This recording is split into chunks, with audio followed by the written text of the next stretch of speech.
तो स्टूडेंट्स, आज की इस क्लास में आप सभी लोगों को हम क्लास 12 की फिजिक्स विषय के अंतर्गत यूपी बोर्ड एग्जाम 2025 के लिए मॉडल प्रश्न पत्र को सॉल्व कराएंगे।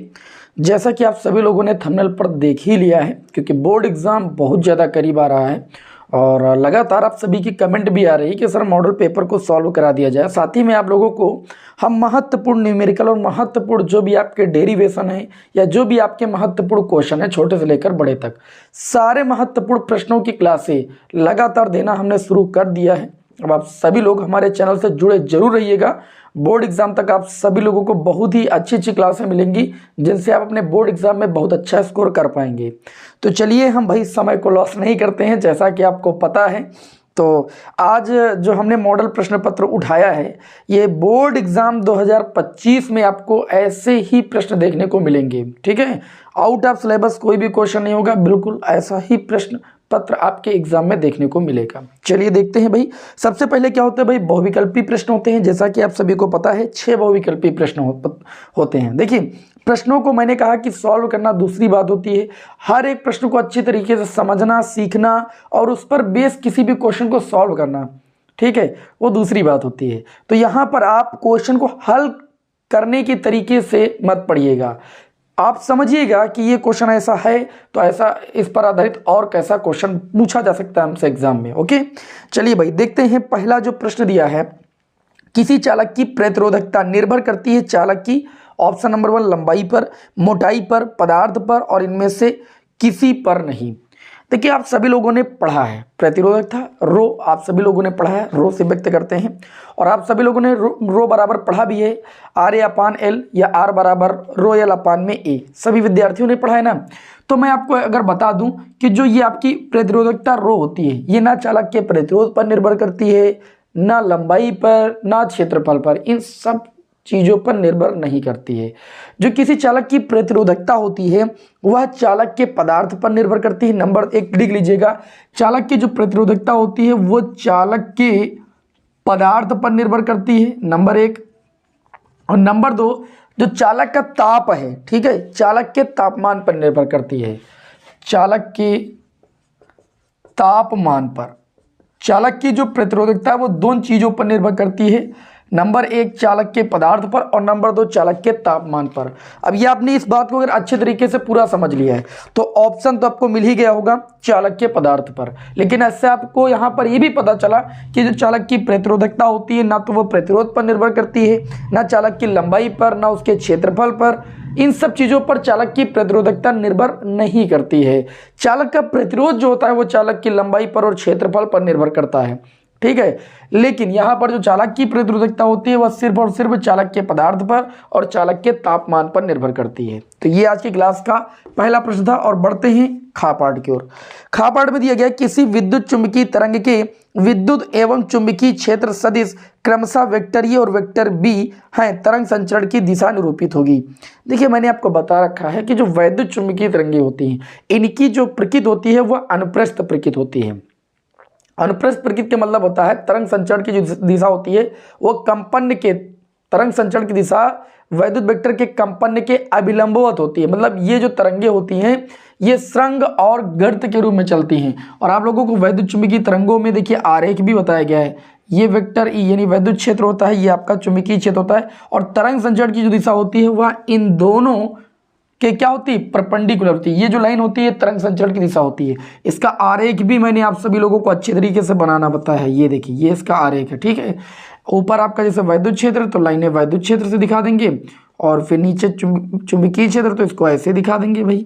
और फिर ये लाइनें जा करके इस इधर आ जाती हैं ऐसे, और ये वाली लाइनें ऐसे हो जाती हैं। तो ये वैद्युत चुंबकीय तरंगों में आरेख भी आप सभी लोगों ने सीख लिया। ओके, गलत मत कीजिएगा। तो इन्होंने यही कहा कि वैद्युत चुंबकीय जो तरंग, जैसे चुंबकीय क्षेत्र और वैद्युत क्षेत्र के सदिश दिए गए हैं, तो ये बताइए कि जो तरंग संचरण की दिशा होगी वह निरूपित किससे होगी, तो वो आपकी होगी vector e cross vector b से। ओके, ये आपके इस क्वेश्चन का राइट आंसर हो जाएगा। अगला जो क्वेश्चन है वो क्वेश्चन ये कह रहा है कि एकांक धनावेश विद्युत क्षेत्र के प्रत्येक बिंदु पर समान बल का अनुभव करता है। अगर कोई आपका धनावेश है, टेस्टिंग चार्ज है, अगर वह जो है वैद्युत क्षेत्र के प्रत्येक बिंदु पर अगर समान बल का अनुभव करेगा तो इसका मतलब हर जगह जो वैद्युत क्षेत्र है वो आपका समान है। समझ रहे हो कि नहीं समझ रहे हो? तो इसमें ऑप्शन में ये पूछा गया है कि एक समान नहीं, परिवर्ती और कुछ नहीं कह सकते। तो जो वैद्युत क्षेत्र होगा वो एक समान होगा। अगर कोई टेस्टिंग चार्ज समान बल का अनुभव हर एक जगह कर रहा है, इसका मतलब वैद्युत क्षेत्र क्या है? एक समान है। ऑप्शन नंबर फर्स्ट इस क्वेश्चन का राइट आंसर हो जाएगा। अगला जो क्वेश्चन है, किसी नाभिकीय अभिक्रिया में द्रव्यमान क्षति के बारे में आपको थोड़ा सा समझा देते हैं। देखिए, जो नाभिक का वास्तविक द्रव्यमान होता है वो नाभिक में उपस्थित न्यूक्लियनों के द्रव्यमान से थोड़ा कम होता है, जिसे हम नाभिक की द्रव्यमान क्षति कहते हैं। ठीक है, द्रव्यमान क्षति बराबर होता है न्यूक्लियनों का द्रव्यमान माइनस नाभिक का वास्तविक द्रव्यमान। और द्रव्यमान क्षति को हम किससे लिखते हैं भैया? डेल्टा एम से लिखते हैं। डेल्टा एम बराबर आपको यहां पर दिया गया है 1.2 ग्राम। देखिए, न्यूमेरिकल लगाते वक्त हम ग्राम को सबसे पहले किलोग्राम में बदलते हैं, तो हम छोटे पद्धति के मात्रक से बड़े पद्धति के मात्रक में जाएंगे तो पावर आपकी ऋणात्मक होगी, 10⁻³ kg हो जाएगा। आगे प्रश्न में कहा गया कि इस अभिक्रिया में मुक्त ऊर्जा होगी। मुक्त ऊर्जा का मतलब डेल्टा ई बराबर आपको ज्ञात करना है। अब सभी लोगों ने पढ़ा डेल्टा ई बराबर होता है डेल्टा एम गुणे में भाई c²। तो डेल्टा ई बराबर डेल्टा एम की वैल्यू 1.2 गुणे 10⁻³ और c होती प्रकाश की चाल गुणे 3 गुणे 10⁸ सभी को पता है, इसका स्क्वायर कर देंगे।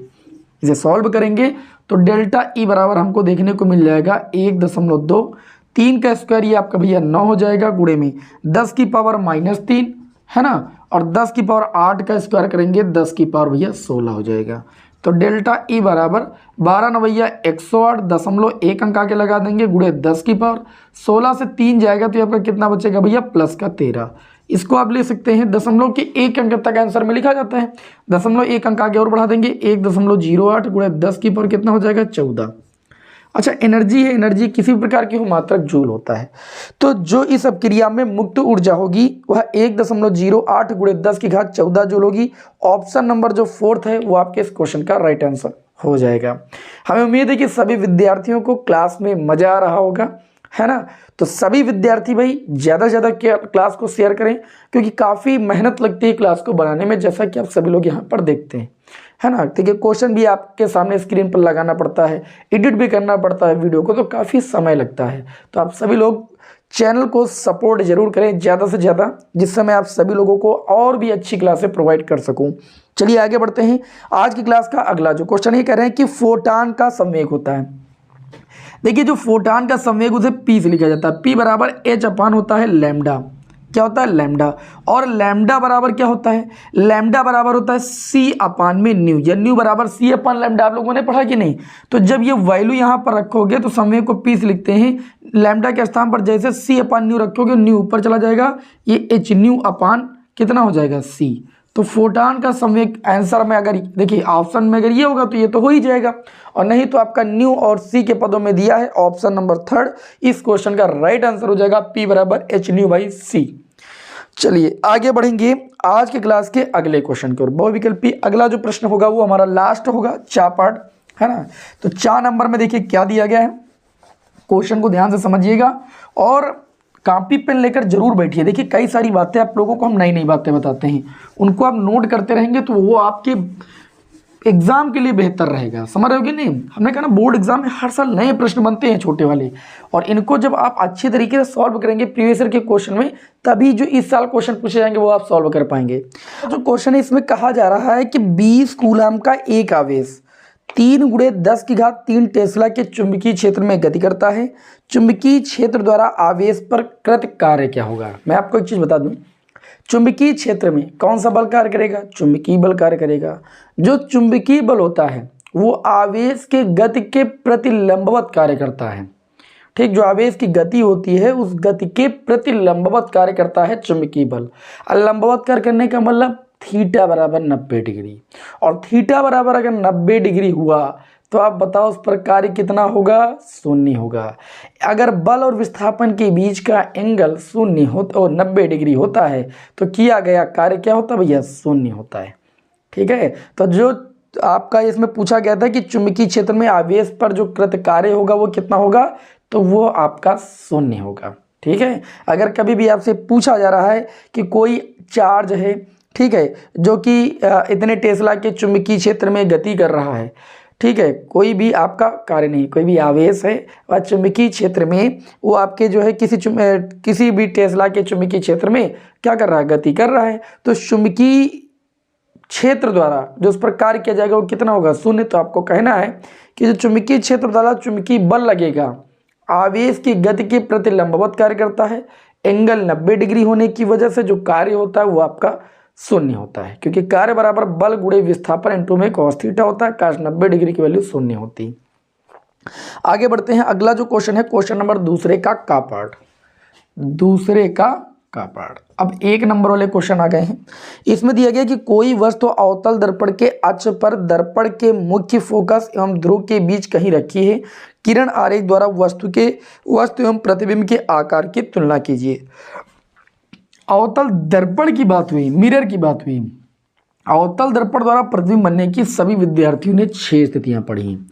ठीक, ये होता है भैया पोल, ये डैश होता है अवतल दर्पण का द्वारक। देखिए अवतल दर्पण में जो परावर्तन तल होता है, परावर्तक तल, वह दबे हुए तल से होता है। ये अवतल दर्पण मैंने बना लिया। ये इसका हो गया मुख्य फोकस, ये उसका हो गया वक्रता केंद्र। वस्तु को F और P के बीच रखा गया है। ये आपकी ओ डैश वस्तु हो गई। इससे चलने वाली पहली किरण मुख्य अक्ष के समांतर जाएगी और नियम तो सभी लोग जानते हैं, परावर्तन के पश्चात मुख्य फोकस से होकर जाएगी। दूसरी प्रकाश किरण किससे होती है, देखिए दूसरी प्रकाश किरण वक्रता केंद्र से होकर जाएगी। तो ये ऐसे और दर्पण पर टकराएगी ऐसे जाकर के, फिर रिफ्लेक्ट हो जाएगी। तो ये वक्रता केंद्र से ऐसे बाहर चली जाएगी। ये दोनों किरणें आगे तो बिल्कुल कहीं नहीं मिलेंगी क्योंकि आगे फाइल नहीं है, लेकिन जब इन दोनों किरणों को हम कल्पना के माध्यम से आगे बढ़ाएंगे, मतलब इमेजिन करेंगे, तो आगे बढ़ाने पर ये किरणें एक दूसरे को काटेंगी। चूंकि ये किरणें आभास के माध्यम से, कल्पना के माध्यम से आगे बढ़ाई जाती हैं, तो इसलिए यहाँ पर जो प्रतिबिंब बनता है वो भी कैसा प्रतिबिंब बनता है, वो आपका प्रतिबिंब आभासी बनता है। कैसा प्रतिबिंब बनता है, आभासी प्रतिबिंब बनता है। कहाँ बनता है, आप देख पा रहे हैं कि दर्पण के पीछे बन रहा है।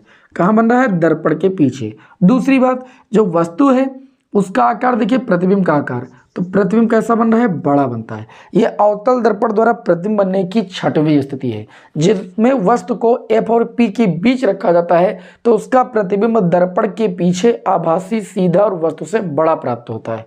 बात समझ में? और इसी स्थिति को इन्होंने केवल पूछा था। ठीक है, तो एक 10 का क्वेश्चन है। आगे बढ़ते हैं। अब दर्पण अपने में भी है तो क्वेश्चन पूछा जा सकता है। दूसरे का खा पार्ट है, किसी प्रकाश संवेदी सतह के लिए देहली आवृत्ति। देहली आवृत्ति को किससे लिखते हैं, तो आप सभी लोग जानते हैं कि देहली आवृत्ति को न्यू नॉट से लिखते हैं। इन्होंने देहली आवृत्ति दिया है 8 × 10⁻14 हर्ट्ज, ये आवृत्ति दी है। पृष्ठ का कार्यफलन ज्ञात कीजिए, मतलब W आपको ज्ञात करना है। मैं आपको बता दूं, कार्यफलन की परिभाषा आप सभी लोगों ने पढ़ी, वहां से सूत्र भी पढ़ा है। W बराबर होता है H न्यू नॉट। H की वैल्यू सभी लोग जानते हैं, सॉल्व आपको करना है। 6.6 × 10⁻, कितना होता है, -34 जूल सेकेंड। न्यू नॉट की वैल्यू आपको दी है 8 × 10⁻, आपको 14 हर्ट्ज दी। अच्छा, जब इसका मल्टीप्लाई करोगे ना तो आंसर जूल में आएगा, लेकिन आपको देखिए ध्यान रखना है, इस यहाँ पर जो आंसर आपसे पूछा जाएगा वो इलेक्ट्रॉन वोल्ट में आता है। ठीक है, तो जब आप इससे 1.6 × 10⁻, -19 से भाग कर देंगे तो ये वैल्यू इलेक्ट्रॉन वोल्ट में आ जाएगी। अब आपको इसे केवल सॉल्व कर लेना, वो छोटा कैलकुलेशन है, और यहाँ से कार्यफलन इलेक्ट्रॉन वोल्ट में आपका आ जाएगा। ओके, आंसर आप सभी लोग कमेंट बॉक्स में बताइए तो ज़्यादा अच्छा मुझे लगेगा। बाकी आपका सही होगा तो मैं कमेंट कर, मतलब जो रिप्लाई दे दूंगा। आगे बढ़ते हैं अगले क्वेश्चन नंबर दूसरे के गा पार्ट की ओर। इसमें कहा जा रहा है किस पदार्थ की बंधन ऊर्जा प्रति न्यूक्लियन अधिकतम होती है। आपको देखिए बंधन ऊर्जा वक्र बताया गया है, उसमें अगर आप देखेंगे तो इसमें ये पूछा किस पदार्थ की बंधन ऊर्जा प्रति न्यूक्लियन अधिकतम होती है, तो आयरन Fe की अधिकतम होती है Fe54 की। ठीक, और कितनी होती है, बॉन्डिंग एनर्जी होती कितनी है ये भी मैं आपको बता दे रहा हूँ। बॉन्डिंग एनर्जी लिख लीजिए, इसकी जो बॉन्डिंग एनर्जी होती है वो 8.75 मिलियन इलेक्ट्रॉन वोल्ट होती है। सबसे ज़्यादा जो आपका आयरन पदार्थ होता है इसकी प्रति न्यूक्लियन बंधन ऊर्जा सबसे ज़्यादा होती है। अब आपको हम एक जो बंधन ऊर्जा वक्र है उसको दिखाते हैं। देखिए आपकी स्क्रीन पर बन के आया, अब स्क्रीन पर वक्र को देखिए बढ़ते हुए सबसे ज्यादा वाला जो मैक्सिमम पॉइंट है वो आपका Fe54 पर ही तो है। तो हम ये कह सकते हैं कि प्रति न्यूक्लियन जो बंधन ऊर्जा होती है वह इसी पदार्थ के लिए होती है, और इसके लिए बंधन ऊर्जा होती कितनी है, 8.75 मिलियन इलेक्ट्रॉन वोल्ट। ओके, तो इस तरीके से ये एक नंबर में केवल पूछा गया था। तो जिसने बंधन ऊर्जा वक्र को सीखा होगा, समझा होगा, उसके लिए क्वेश्चन आसान हो गया होगा। आगे हम बढ़ते हैं बिना समय को लॉस किए हुए क्योंकि कुत्तों का काम है भौंकना, वो भौंकते ही रहेंगे, इससे हम अपनी क्लास को डिस्टर्ब नहीं करेंगे। ओके, चलिए आगे बढ़ते हैं और आज की क्लास का अगला क्वेश्चन देखते हैं भाई। अगला क्वेश्चन क्या कहता है, ठीक है। अगला जो क्वेश्चन है वो ये कहता है कि किसी विद्युत परिपथ में 1 वाट शक्ति से क्या अभिप्राय है। बहुत ही बढ़िया क्वेश्चन पूछा गया है। विद्युत शक्ति सभी लोग जानते हैं, आप सभी लोग, है ना, W बराबर, आप सब देखिए, आप सभी लोगों ने W बराबर PT भी पढ़ा है या P बराबर W/T पढ़ा है कि नहीं पढ़ा है, सभी लोगों ने पढ़ा है भाई। अच्छा, तो यदि हम यहाँ पर W बराबर 1 जूल मान लें, ठीक है, तथा समय को मान लें T बराबर 1 सेकेंड, तो किसी परिपथ में, परिभाषा बन गई, किसी परिपथ में 1 सेकेंड में यदि 1 जूल कार्य किया जाए, ठीक है, क्या लिखेंगे, किसी परिपथ में यदि 1 सेकेंड में 1 जूल ऊर्जा क्या होती है, व्यय होती है, तो उस परिपथ की जो शक्ति होगी क्या होगी, 1 वाट होगी। तो आप परिभाषा लिख सकते हैं, किसी परिपथ में, लिख लीजिए भाई, एक लाइन में लिखने से आपको जल्दी याद हो जाएगा। किसी परिपथ में 1 सेकेंड में यदि 1 जूल ऊर्जा व्यय हो, कितनी ऊर्जा व्यय हो, 1 जूल ऊर्जा व्यय हो, तो शक्ति जो होगी उस परिपथ की वो कितनी होगी, 1 वाट होगी। यही 1 वाट की परिभाषा होती थी ना, सिंपल परिभाषा। चलिए आगे बढ़ते हैं आज की क्लास के अगले क्वेश्चन की ओर। देखिए, इसमें पूछा गया है कि एक समान चुंबकीय क्षेत्र से क्या अभिप्राय है। एक समान चुंबकीय क्षेत्र का मतलब क्या है, जिस चुंबकीय क्षेत्र में जो, देखिए कोई भी अगर चाहे चुंबकीय क्षेत्र हो चाहे विद्युत क्षेत्र हो, वो बल रेखाओं द्वारा ही दर्शाया जाता है।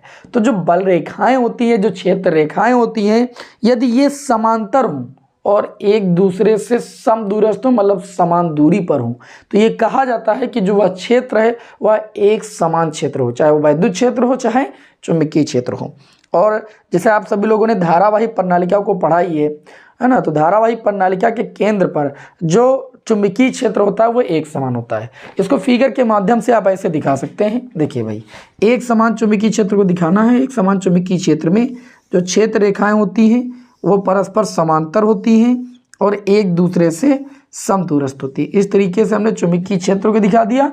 और उदाहरण के लिए धारावाही प्रणालिका आप बोल सकते हैं। धारावाही प्रणालिका जो होती है उसके केंद्र पर चुंबकीय क्षेत्र जो होता है वह एक समान होता है। इस क्वेश्चन में ही पूछा गया कि एक समान चुंबकीय क्षेत्र से क्या अभिप्राय है, तो आपको बोलना है, परिभाषा में क्या बोलना है, जिस चुंबकीय क्षेत्र में चुंबकीय क्षेत्र रेखाएं परस्पर समांतर व समदूरस्थ हो, वह क्षेत्र क्या कहलाएगा, एक समान चुंबकीय क्षेत्र कहलाता है। जैसे धारावाही प्रणालिका के केंद्र में एक समान चुंबकीय क्षेत्र होता है।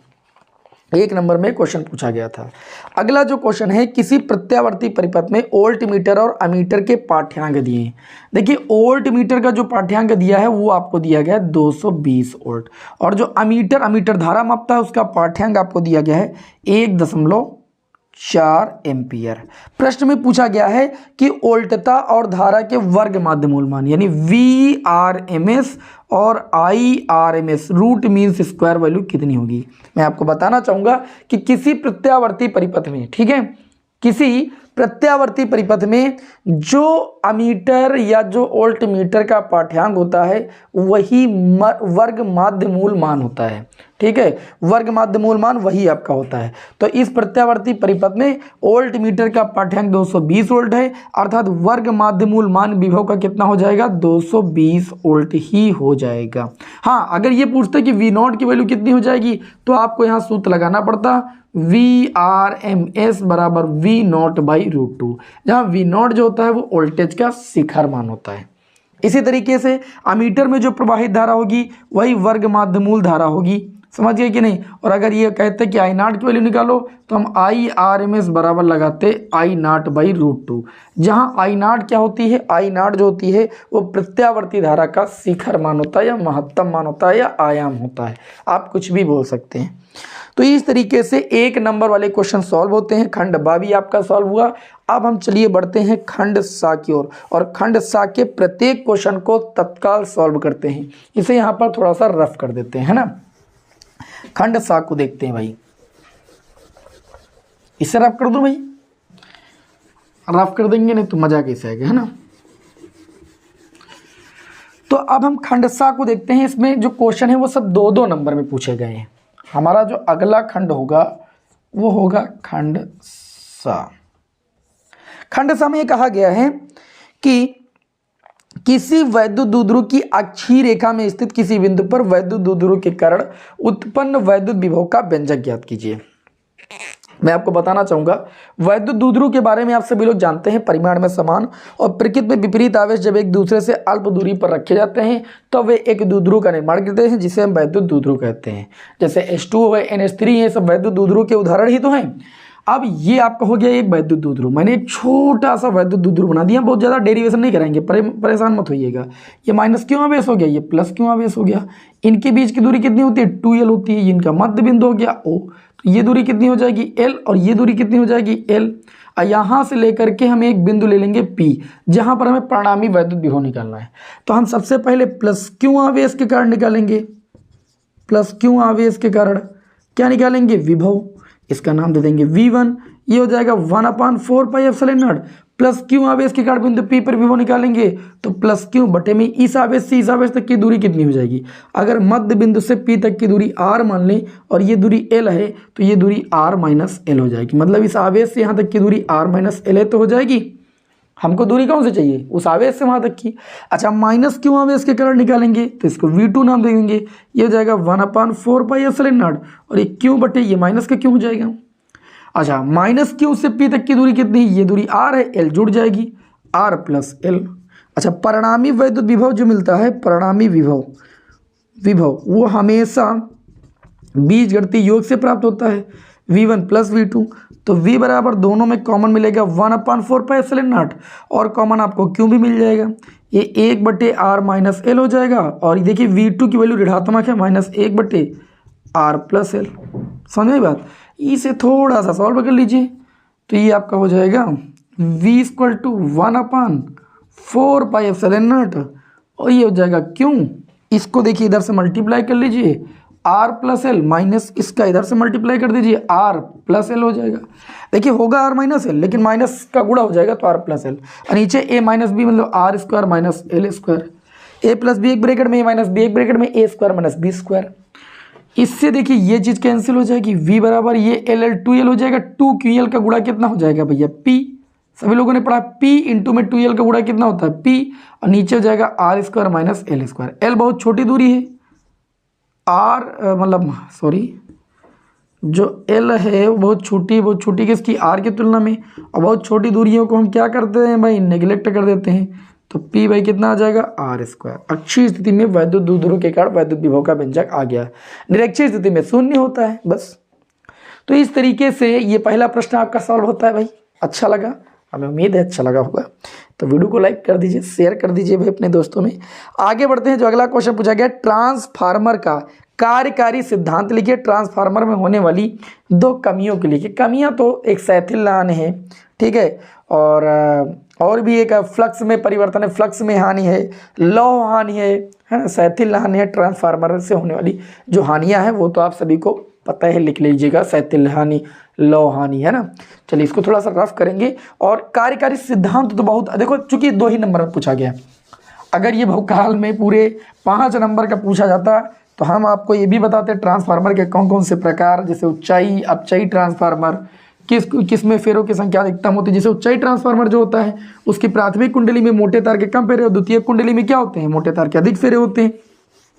क्योंकि ऊंचाई ट्रांसफार्मर जो होता है वो निम्न प्रत्यावर्ती वोल्टेज को हाई प्रत्यावर्ती वोल्टेज में कन्वर्ट करता है, और जो आपका अपचयी ट्रांसफार्मर होता है वो उच्च प्रत्यावर्ती वोल्टेज को निम्न प्रत्यावर्ती वोल्टेज में कन्वर्ट करता है। इसीलिए उसकी प्राथमिक कुंडली में जो पतले तार के ज़्यादा फेरे होते हैं और द्वितीय कुंडली में मोटे तार के कम फेरे होते हैं। समझ में बात। अच्छा, ट्रांसफार्मर की अगर बात करें तो ट्रांसफार्मर जो होता है वह अन्योन्य प्रेरण के सिद्धांत पर कार्य करता है। अन्योन्य प्रेरण के सिद्धांत पर कार्य करता है। तो जब हम दो कुंडलियां पास पास रखते हैं, कार्यकारी सिद्धांत यही है, आपको लिखना है कि चूंकि जो ट्रांसफार्मर है वो अन्योन्य प्रेरण के सिद्धांत पर कार्य करता है, और जब दो कुंडलियां पास पास रखी होती हैं और एक कुंडली में धारा के मान में परिवर्तन किया जाता है, अर्थात धारा के मान को बढ़ाया या घटाया जाता है, तो जो पास रखी दूसरी कुंडली होती है उसमें फ्लक्स परिवर्तन की वजह से एक प्रेरित वैद्युत वाहक बल उत्पन्न हो जाता है, ठीक है, और इसी को हम क्या कहते हैं, अन्योन्य प्रेरण कहते हैं भाई। और ट्रांसफार्मर ऐसे ही कार्य करता है, उसमें क्या होती है, दो कुंडलियां होती हैं, ठीक है। तो जो निवेशी जहाँ जो जिसको हम एसी के सिरों के बीच लगाते हैं उसमें धारा के मान में परिवर्तन होता है, जिससे जो पास रखी दूसरी कुंडली होती है उसमें क्या होता है भाई, एक प्रेरित वैद्युत वाहक बल उत्पन्न हो जाता है। ये इसका कार्यकारी सिद्धांत है। बाकी हानियों में शैथिल्य हानि लिख दीजिएगा, लौह हानि लिख दीजिएगा। चलिए भाई, और बाकी अगर बहुत डीपली देखना है तो इस वीडियो के कमेंट बॉक्स में आपको महत्वपूर्ण प्रश्न वाली एक प्लेलिस्ट मिल जाएगी, उसमें ट्रांसफार्मर वाला वीडियो आप देख लीजिए। आगे बढ़ते हैं। चित्र में प्रदर्शित, बहुत ही बढ़िया क्वेश्चन है, चित्र में प्रदर्शित प्रिज्म पर आपतित किरण के संगत निर्गत किरण प्रदर्शित कीजिए। इस क्वेश्चन को अच्छे से देख लीजिए भाई। ये आपके सामने एक प्रिज्म बना हुआ है, ठीक, और एक किरण जो है ये आपतित हुई है और ये परपेंडिकुलर आपतित हुई है, 90 डिग्री का कोण बना रही है, और ये वाला एंगल आपको 45 डिग्री दिया गया है। और ये कह रहे हैं कि आपतित किरण के संगत निर्गत किरण प्रदर्शित कीजिए। निर्गत किरण कैसे जाएगी, पहले इस चीज को देखिए। देखिए ये जो है पृष्ठ है, कैसा पृष्ठ है, अपवर्तक पृष्ठ है, किसी भाग पर पेंडिकुलर तो है नहीं। और आपको पता है अपवर्तन की घटना में बताइए कि अपवर्तक पृष्ठ पर कोई प्रकाश किरण अगर परपेंडिकुलर आपतित हो रही तो अब बिना विचलित हुए सीधे निकल जाएगी। तो ये इस पृष्ठ से बिना विचलित हुए भैया पहले यहाँ तक, तो इस पृष्ठ तक तो बिल्कुल सीधे आ जाएगी, आ जाएगी। अच्छा, इस बिंदु पर अगर इस पृष्ठ का अभिलंब हम खींचेंगे तो ये अभिलंब ऐसे होगा, आप सभी लोग जानते हैं अभिलंब ऐसे होगा भाई। अभिलंब और आपतित किरण के बीच कौन सा एंगल बनता है, आपतन कोण। हम अगर देखें तो इस लाइन और इस लाइन के बीच यहाँ पूरा एंगल 90 बनेगा, क्योंकि ये लाइन इस पृष्ठ पर लंबवत है, ठीक है, मानिए, मानते हैं इस बात को। तो ये एंगल भी क्या होगा, 90 होगा। अच्छा, ये एक चीज बताइए आप मुझे, क्या बताइए, अगर ये एंगल 90 है, ये 45 है, ये 90 पर आपतित हुई तो इधर भी 90 बनेगा, तो ये 90, ये 45, तो ये वाला एंगल कितना होगा, आप कहेंगे 45। और ये चूंकि पूरी लाइन 90 डिग्री का कोण बना रही, ये 45, तो ये कितना होगा, ये भी 45 होगा। अर्थात ये जो प्रकाश किरण आई है इस द्वितीय पृष्ठ पर वो 45 डिग्री के कोण पर आपतित हुई। और यहाँ पर देखिए प्रिज्म कोण भी आपका कितना है, 45 डिग्री है। प्रिज्म कोण नहीं है भैया, क्रांतिक कोण है। क्रांतिक कोण को सी से लिखते हैं, वो आपका 45 डिग्री है। अब क्रांतिक कोण क्या होता है, क्रांतिक कोण का मतलब यही है सघन माध्यम में बना वह आपतन कोण जिसके लिए विरल माध्यम में अपवर्तन कोण 90 डिग्री होता है।